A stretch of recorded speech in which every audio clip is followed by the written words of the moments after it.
जब हम भगवान राम का हमको सेवा करना है, उनको मारना है, तो क्या नहीं उनके ओरिजिन के यहीं पहुंच जाए। हम लोग भी जब देखो सब लोग पढ़ लिख करके अपना बिजनेस करता है, हम भी इसी पटना नगरी में आते थे, हम भी पढ़ लिख करके हम जो है जी जो इस गुरु सोचते थे समाज में आया है भगवान बनकर, उसका घर तक कोड़ाते थे। 10 बार घर द्वार पढ़ाई लिखाई कहाँ क्या किया है फाइंड आउट पता करते थे। आनंद मूर्ति यहीं रहते थे, उनके भी फाइंड आउट किए।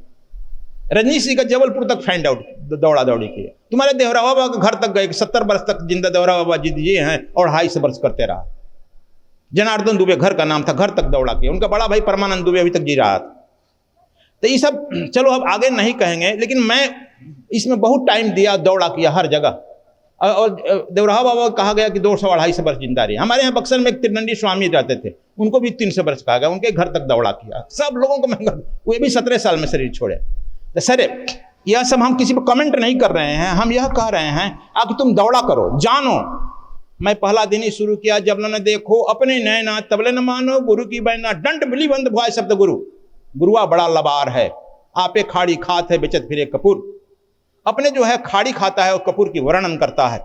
कबीर साहब जहां एक तरफ कहे हैं आकि शीश दिए जो गुरु मिले तो भी सस्ता जान, दूसरे तरफ कह रहे हैं कि नहीं बड़ा लबार है। हम लोग केवल खुश करना चाहते हैं, कथा कहानी के द्वारा नहीं। प्रैक्टिकल में आप देखो, जब तक से प्रैक्टिकल में आप देखो नहीं, अनुभव नहीं करो, जानो नहीं। ये 5 ज्ञान इंद्रियों के द्वारा ही तुम जान सकता है। यही आंख जो है संसार को देखती है, और यही आंख जब ठीक ठीक गुरु निर्देशित देता है तो उस परमात्मा को देखती है। आंख तो यही है। इसी दरवाजे से तुम लोग अंदर आया है, इसी दरवाजे से बाहर जाएगा। 10-20 दरवाजा नहीं होता है, ये भुलवाने के लिए होता है। हम भी भुलवा दें, लेकिन हम तो बताए विज्ञान के विद्यार्थी रहे हैं, इसलिए विज्ञान में सबकी खोज करते हैं। तो अब देखो यह जो है ज्ञान गुण सागर, यह खोजने के लिए चले गए कि राम कहाँ काम करना है मुझे। उनके मन में आया, धारणाएं बने, तो क्यों ना हम राम के ओरिजिन खोज लें। राम सूर्यवंशी हैं, इसलिए सूर्य को क्यों ना गुरु बना लें।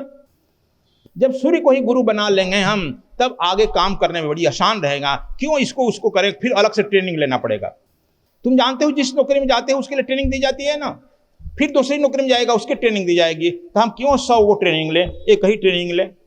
क्यों ना हम एक ही विद्या पढ़ें जिसके पढ़ने के बाद और कोई विद्या पढ़ना ना पड़े। क्यों ना हम एक ही का ट्रेनिंग ले लें जिसके एक ट्रेनिंग लेने के बाद और कोई ट्रेनिंग जरूरत ना पड़े।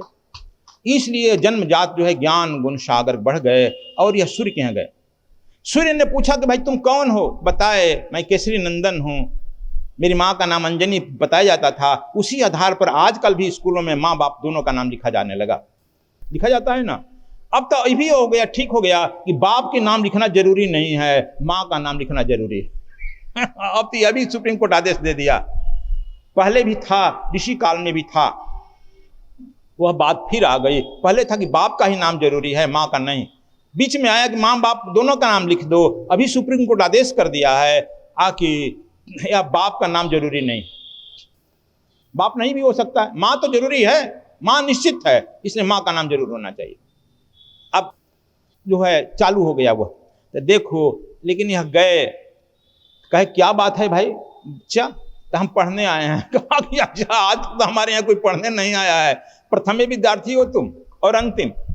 लेकिन कैसे पढ़ेगा बच्चा, हम यदि रुक जाएं तो सृष्टि का काल चक्र रुक जाएगा।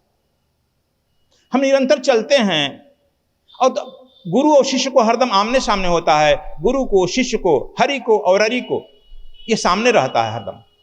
इसलिए देखते हैं गुरु के दर्शन से लेते पीछे पड़ी हो भाग उठते हैं, सन्मुख हरदम सन्मुख रहेगा।